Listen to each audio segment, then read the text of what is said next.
السلام عليكم ورحمة الله وبركاته. ازيكم عاملين ايه؟ يا رب تكونوا بخير. النهارده بقى انا يوم عند الطيور، شايفين بسم الله ما شاء الله، الله اكبر. اهو يا جماعه زي ما انتم شايفين يومي مع الطيور، بسم الله ما شاء الله. انا بحب ان انا اكل الطيور واعشيها وبنعشيها مع بعضينا، شايفين يعني يا جماعه. لو انت عايزه تاكلي الطيور بتاعتك كده بسم الله وتخليها بسم الله ما شاء الله زي ما انتم شايفين، طبعا سهل جدا انك انت تاكلي الطيور بتاعتك وتخليها مصحصحه زي ما انتم شايفين بسم الله ما شاء الله. اهو مشروع مكسب من البيت يا جماعه. طبعا انا عندي حته ارض كده فاضيه جنب بيتي، فبحط فيها الطيور بتاعتي وبحب ان انا اربيها. اهو يا جماعه شايفين بسم الله ما شاء الله. انا بقى كده انا بحب ان انا اوريكم الطيور بتاعتي، بس نصلي على النبي في التعليقات، ما ننساش لايك واشتراك في القناه عشان يوصل لكم مننا كل جديد. شايفين ده البط المسكوف اللي هو اتش ار يا جماعه،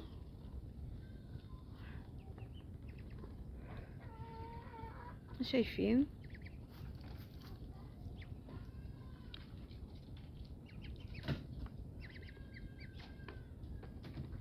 اهو. طبعا انا جبت البط ده صغير، يعني كان عمره ده بلدي، دي بلدي ودي مسكوف اتش ار. جبته كان عمره اسبوع كده، يعني صغير جدا، يعني حوالي 40 جرام، ودلوقتي كبر معايا.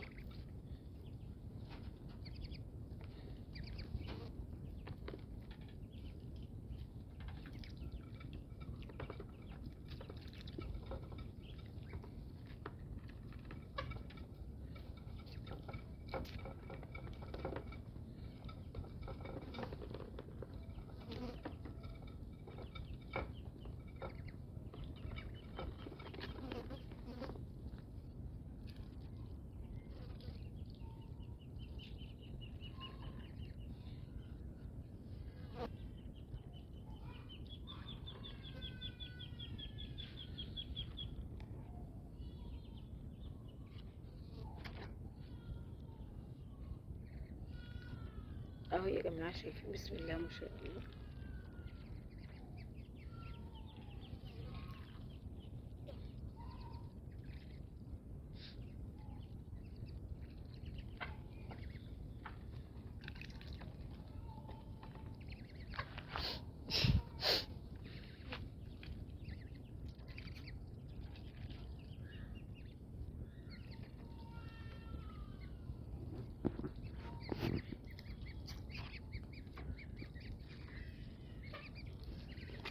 يلا يا حبيبي، مش عايز اطول عليكم الفيديو اكتر من كده، يلا سلام.